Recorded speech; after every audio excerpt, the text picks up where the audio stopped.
This show is not personal financial advice. We cover broad principles, break the silence on issues impacting everyday Americans, and point you towards the tools to take ownership. You should always do your own research and consult with a tax professional or a licensed investment advisor for guidance tailored to your personal situation.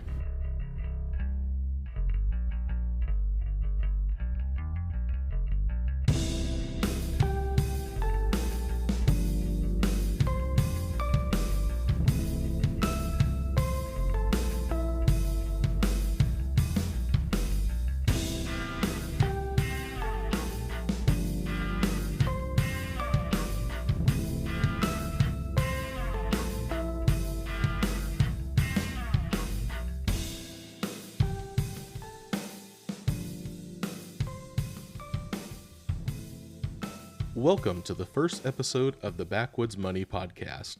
This show is about getting finances back to the basics, living on less than you make, avoiding wasteful spending, getting out of debt, and building a future where you are in control of your finances. Today we will be talking about financial illiteracy, the generational curse that has a biblical cure. You can also find this as a post on our website at www.backwoodsmoney.com. Again, that is www.backwoodsmoney.com. You've seen it. Maybe it's your neighbors. Maybe it's your family. Maybe it's even you. Folks well past retirement age are still clocking in every day and grinding away at work. We're often told that it's to stay active or to give them something to do. But in many cases, the real reason is much simpler and much more sobering. The math simply does not work. The nest egg was not enough. The plan was never built, and now the future that they had hoped for has been replaced with still clocking into work every day for a paycheck that they depend on. This is not just a personal tragedy, but rather a systematic failure that, unfortunately, future generations are heading towards as well. Our schools don't teach financial literacy, and our culture undervalues the discipline of financial stewardship.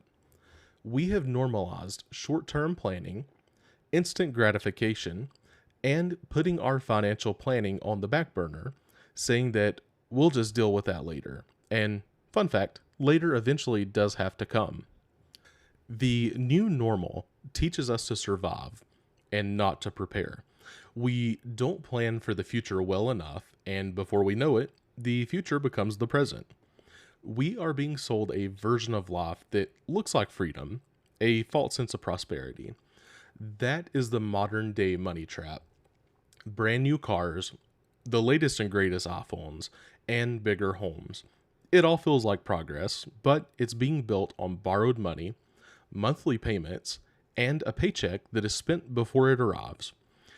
It is not freedom, it's a treadmill. The worst part of the modern day money trap is that it doesn't come with a long-term plan, no real exit strategy. It doesn't teach us how to be intentional with our income. It doesn't leave room for the rainy days, the layoffs at work, medical bills, or the day and time that we physically cannot work anymore. What I'm about to say may ruffle some feathers, and that's okay, I'm going to say it anyways. We are told that this is normal. It's just how life works. Many people choose to take the role of a victim and blame the system, the economy, our upbringing, or whatever other thing that they can blame that day rather than just taking ownership. In short, we as a society aren't encouraging saving and investing. We blow money on things that feel good today, sometimes to impress people that we barely know or don't even like, and then choose to scream, "The younger generations just can't get ahead." Whether you're religious or not, bear with me through this next part. The moral of the story still matters. Let's look at Joseph from the book of Genesis. His life definitely was not easy.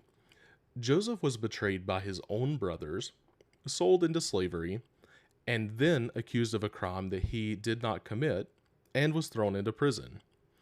While he was in prison, Joseph used his gift from God to interpret the dreams of two of Pharaoh's officials. Later, when Pharaoh himself had disturbing dreams, Joseph was able to interpret those dreams. Those dreams revealed that there would be 7 years of abundance, followed by 7 years of famine. Joseph did not just interpret those warnings, he offered a solution. The solution that he proposed was to store up crops during the years of abundance and use that to withstand the hardships ahead. Pharaoh proceeded to put him in charge of Egypt's resources. That's right, the man who was just a slave and imprisoned, in charge of all of Egypt's resources. And this directly contributed to the survival and the prosperity of Egypt. Joseph's story is not just ancient history. It is a basic blueprint to financial stewardship. When the times are good, that is the time to build reserves and plan for the future, because the years when you can't work will come, not if, but when. The cycle is all too familiar. We work hard, we spend it. We borrow more and repeat while trying to stay afloat.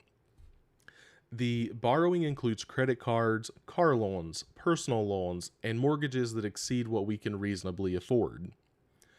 The spending includes impulse buys, unnecessary lifestyle upgrades, eating out constantly, subscriptions that we never use, and even vacations that we finance instead of budgeting and paying for.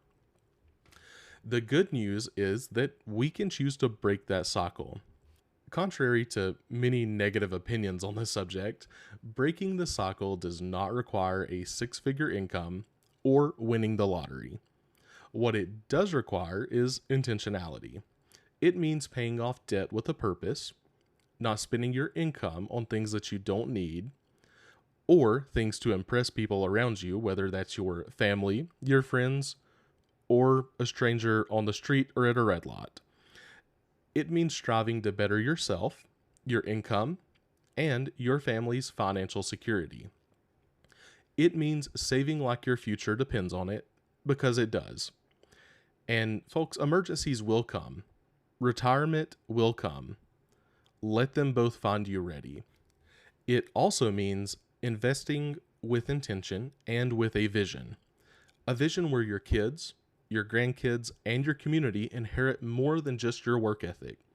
They inherit wealth that lasts, not just in dollars, but in discipline, clarity, and financial peace and freedom. It is never too late to break the curse because, unfortunately, nobody else is going to do it for you. And the future generations will learn what we teach them. The government can't solve these problems for you. Your family can't solve them for you, and your job can't solve them for you. You are the only one who can draw a line and say enough.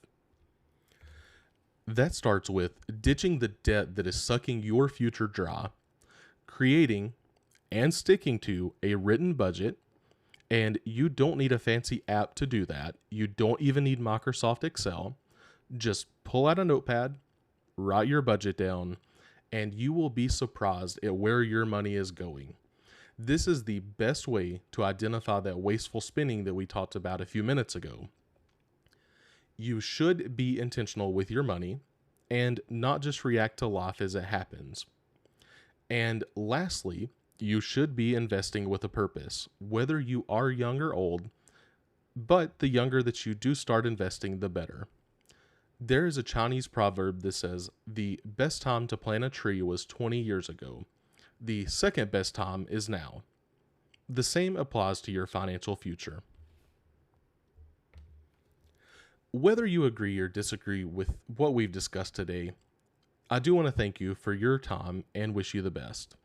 If you have any specific topics that you'd like to hear about in the future, please check us out at www.backwoodsmoney.com.